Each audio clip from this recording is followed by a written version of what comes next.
क्या सच में ईरान ने दुनिया की अर्थव्यवस्था की सबसे बड़ी नस दबा दी है? क्या स्ट्रेट ऑफ हॉर्मूज को बंद करके ईरान ने पूरी दुनिया को एक ऐसे मोड़ पर ला खड़ा किया है जहां से तीसरे विश्व युद्ध की शुरुआत भी हो सकती है? नमस्कार, मैं हूं अभिषेक कुमार और आज हम बात करेंगे उस समुद्री रास्ते की जिसे दुनिया की सबसे कीमती गली कहा जाता है, स्ट्रेट ऑफ हॉर्मूज। लेकिन उससे पहले अगर आप दुनिया की बड़ी घटनाओं को कहानी की तरह आसान भाषा में समझना चाहते हैं तो चैनल को सब्सक्राइब जरूर कर लीजिए। दुनिया की सबसे खतरनाक समुद्री गली। मध्य पूर्व में एक ऐसा समुद्री रास्ता है जो नक्शे पर देखने में बहुत छोटा लगता है, लेकिन असल में यही रास्ता पूरी दुनिया की अर्थव्यवस्था की धड़कन माना जाता है। इसे कहते हैं स्ट्रेट ऑफ हॉर्मूज। उत्तर में ईरान और दक्षिण में ओमान और यूएई के बीच ये एक बेहद संकरा समुद्री रास्ता है। कहीं कहीं इसकी चौड़ाई 33 से 39 किलोमीटर है, लेकिन असली बात यह है कि बड़े तेल टैंकरों के सुरक्षित निकलने का रास्ता केवल लगभग 3 किलोमीटर चौड़ा है। यानी दुनिया के सबसे बड़े तेल जहाज़ों को इसी 3 किलोमीटर की पतली गली से गुजरना पड़ता है, और यही वजह है कि इसे दुनिया की कमाई वाली गर्दन कहा जाता है, क्योंकि दुनिया का लगभग 20 से 30% कच्चा तेल और करीब 20% प्राकृतिक गैस इसी रास्ते से होकर गुजरती है। अगर ये रास्ता बंद हो जाए तो? अगर ईरान इस रास्ते को पूरी तरह बंद कर देता है तो इसका मतलब है कि दुनिया की ऊर्जा सप्लाई की लाइफलाइन कट जाएगी। तेल के जहाज़ों को फिर अफ्रीका का पूरा चक्कर लगाना पड़ेगा। इससे माल की लागत लगभग 50% तक बढ़ सकती है और सामान पहुंचने में 20 दिन ज्यादा लग सकते हैं। भारत के लिए क्यों खतरनाक है ये? भारत के लिए ये रास्ता सिर्फ एक समुद्री रास्ता नहीं, बल्कि ऊर्जा की धड़कन है।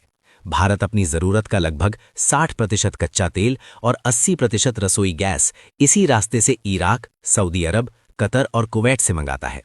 अगर ये रास्ता बंद हो जाए तो भारत में पेट्रोल डीजल महंगा, गैस सिलेंडर महंगा, ट्रांसपोर्ट महंगा और खेती की लागत तक बढ़ सकती है। क्या रास्ता सिर्फ रूस और चीन के लिए खुला है? यही सबसे बड़ा सवाल है। कुछ खबरें कहती हैं कि ईरान ने यह रास्ता रूस और चीन के जहाज़ों के लिए खुला रखा है, क्योंकि इन दोनों देशों ने मुश्किल समय में ईरान का साथ दिया।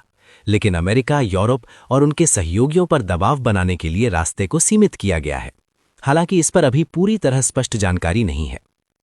भारतीय नाविकों का संकट। एक और बड़ा सवाल भारत से जुड़ा हुआ है। बताया जा रहा है कि 37 भारतीय जहाज और लगभग 1100 भारतीय नाविक इस इलाके के आसपास फंसे हुए हैं। इसी दौरान ओमान की खाड़ी में बिहार के कैप्टन आशीष कुमार और राजस्थान के दिलीप सिंह की मौत की खबर ने भी चिंता बढ़ा दी। क्या ये केवल हादसा था या युद्ध की आग का असर? ये अभी साफ नहीं है। भारत की विदेश नीति की परीक्षा। भारत हमेशा स्वतंत्र विदेश नीति की बात करता है। भारत ने अमेरिका से दोस्ती रखी, रूस से तेल खरीदा और ईरान के साथ भी रिश्ते बनाए रखे। लेकिन आज का संकट ये पूछ रहा है कि क्या भारत की ये संतुलन वाली नीति इस महासंकट में काम आएगी? चाबहार पोर्ट का सवाल। भारत ने ईरान में चाबहार पोर्ट पर हजारों करोड़ रुपए निवेश किए थे। इसका मकसद था पाकिस्तान को बाईपास करके अफगानिस्तान और मध्य एशिया तक व्यापार का रास्ता बनाना। लेकिन अगर स्ट्रेट ऑफ हॉर्मूज लंबे समय तक बंद रहता है तो ये परियोजना भी मुश्किल में पड़ सकती है। क्या ये तीसरे विश्व युद्ध की आहट है? सवाल ये भी है कि अगर अमेरिका और ईरान के बीच टकराव और बढ़ता है और तेल की सप्लाई रुकती है तो क्या ये तीसरे विश्व युद्ध की तरफ बढ़ने वाला संकेत है? अभी इसका जवाब साफ नहीं है, लेकिन इतना जरूर है कि स्ट्रेट ऑफ हॉर्मूज की लहरें अब सिर्फ पानी की नहीं है। वे तय कर सकती हैं कि आने वाले समय में दुनिया की अर्थव्यवस्था और आम लोगों की जेब पर क्या असर पड़ेगा।